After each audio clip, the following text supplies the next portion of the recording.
Hey everyone, welcome back to another episode of Boonton Wildlife. While the bald eagle may be our national bird, they are not as common nor well known as the Canada goose. The Canada goose can be found across the United States. They are a highly adaptable creature and thrive in rivers, marshes, lakes, ponds, and even roadside ditches.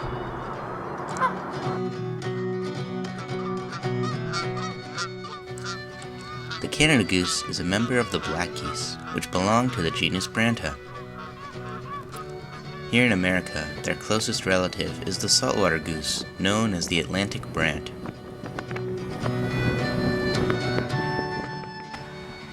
Both the male and female goose can be identified by their black neck and heads, brown wings, and iconic white chin strap.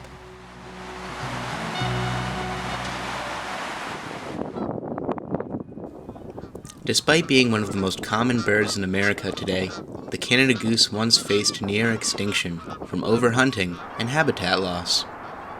By the 1910s, conservation efforts were made to help migratory birds on the edge of extinction. Today, there are more geese than ever, and they can be found in every state.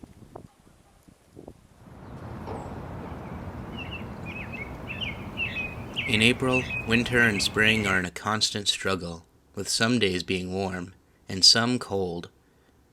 Cold-blooded creatures, like the painted turtle, are confused, uncertain if their time has come to return from hibernation. Many birds begin constructing nests and laying eggs. One such bird is the Canada goose, who has constructed her nest of twigs, sticks, and her own down feathers. This will keep the eggs nice and warm until they hatch in about 28 days. The geese are monogamous, meaning that they mate for life. Both the male and female take turns sitting on the nest, and once they hatch, they will both share parental responsibilities.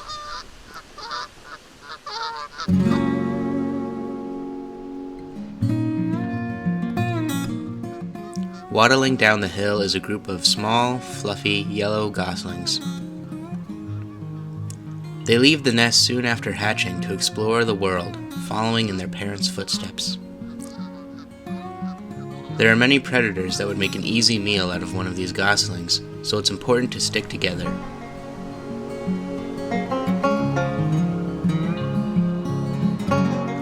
All of the young have made it to the water, except for this little straggler. He is the runt of the nest and struggles to catch up.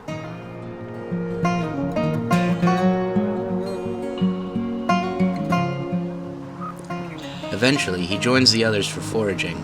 Safety in numbers is a key survival tactic for the goose. This is one of the many things he will learn over the summer.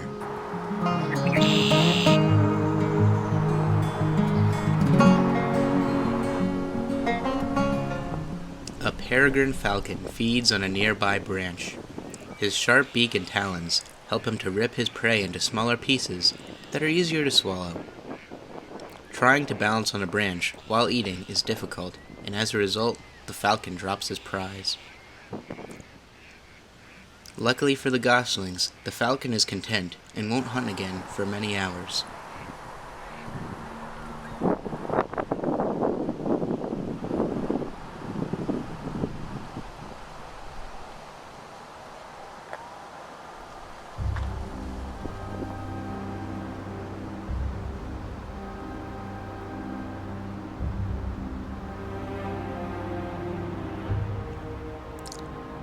Before long, spring transforms into summer. The warm rays of the June sun cause lush plant life to grow, creating a buffet for the geese. They feed on many aquatic plants, but will also venture inland to feed on grasses, roots, and sometimes berries.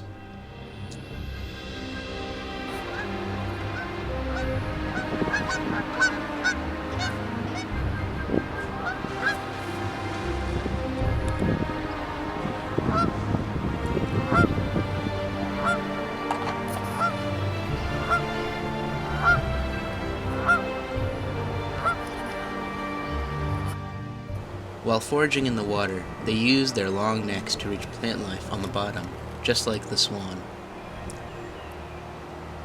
While one flock feeds in the water, another moves to a grassy hillside. Geese are perhaps the most terrestrial of all waterfowl, spending a considerable amount of time foraging on land.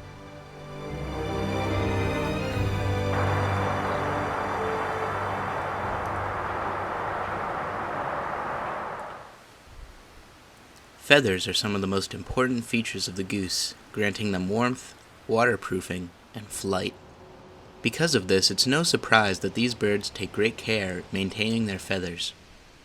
Preening and bathing are tactics used by many birds, which help them rid their feathers of dust, bugs, and parasites. On the shoreline, this goose takes his morning bath, preparing for the day.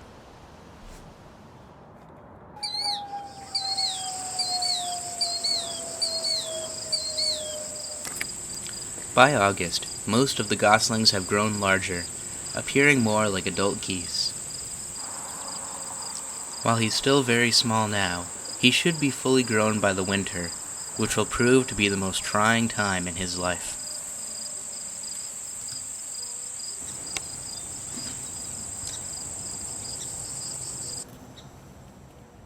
Autumn is a time of change. A chill in the air causes some birds, like the cormorant, to leave, heading south.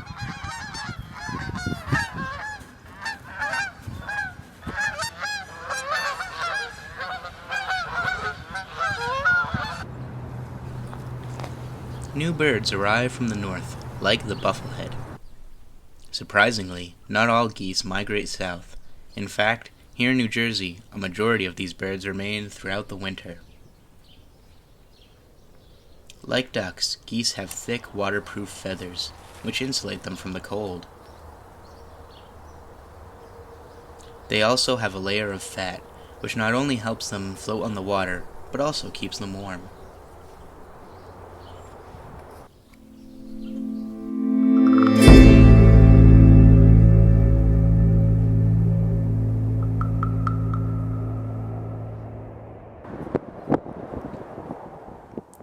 Many people are often confused as to how a goose can stand on the freezing ice with nothing but its bare feet. The reason for this is due to the goose's incredible ability to control the blood circulation in their feet. By taking warm blood out of their feet remain the same temperature as the ice. This prevents them from getting frostbite. As long as the lakes and ponds don't completely freeze over, the goose will still remain. If by any chance the lakes and ponds do freeze over, the geese will move to the river, where they will stay until spring.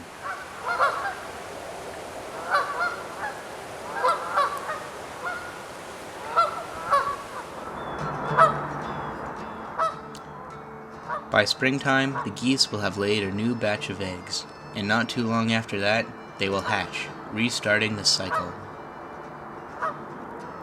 During the winter, some geese have died, but the ones who survived carry on life as a goose. This is an animal many of us happen to see every day.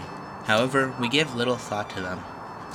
I hope by watching this video, you learned a little more about the Canada goose, and can now see them through new eyes. Canada geese can be found in freshwater ecosystems across the country, oftentimes feeding with other waterfowl. Sometimes you can get fairly close to these birds, however, they have many aggressive tendencies, so I'd recommend standing from a distance with a pair of binoculars or a long lens camera. If you enjoyed this video, be sure to leave a like and subscribe. Also, check out our feature-length film, The Hidden Wilderness, which is streaming now on the channel.